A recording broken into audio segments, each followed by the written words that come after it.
बलूचिस्तान में टिकटों की तकसीम के मामले पर पीपल्स पार्टी में शदीद इख्तिलाफात पैदा हो गए। टिकट न मिलने पर एक रुकन ने पार्टी छोड़ दी। दीगर 8 उम्मीदवारों ने आज़ाद हैसियत में इलेक्शन लड़ने का ऐलान कर दिया है। मजीद जानते हैं डॉन न्यूज़ के नुमाइंदे अब्दुल्ला जहरी से। अब्दुल्ला, किन किन रहनुमाओं ने आज़ाद हैसियत में इलेक्शन लड़ने का ऐलान किया है और पार्टी छोड़ने वाले रहनुमा कौन हैं?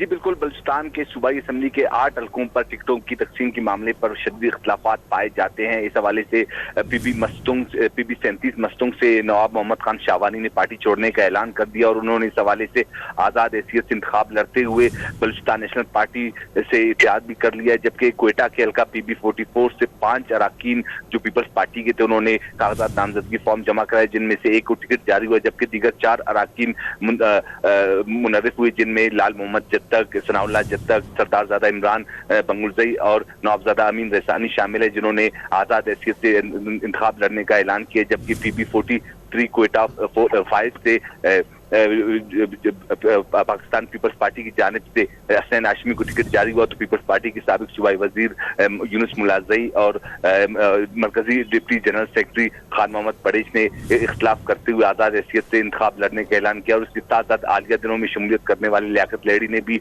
आज़ाद हैसियत से इंतखाब लड़ते हुए मुख्तलिफ सियासी जमातों से भी इत्तेहाद कर लिया। जबकि इसके साथ साथ क्वेटा के PB 42 क्वेटा 4 से साबिक सूबाई वजीर ताहिर महमूद खान ने भी आज़ाद हैसियत से इंतखाब लड़ते हुए बलूचिस्तान ग्रैंड अलायंस से शमूलियत का ऐलान किया है। जबकि PB 42 से क्वेटा 4 से पीपल्स पार्टी ने सैयद दाऊद आगा को टिकट जारी किया है। इस हवाले से अगर हम देखें तो मजमूई तौर पर 8 अरकान जो पीपल्स पार्टी के मरकजी रहनुमा भी शामिल है, जिन्होंने मुनर्रिफ होते हुए आज़ाद हैसियत से इंतखाब लड़ने का ऐलान किया, जबकि एक रुकन ने पीपल्स पार्टी को खैराबाद कह दिया है। जी बहुत शुक्रिया अब्दुल्ला जहरी अपडेट करने के लिए।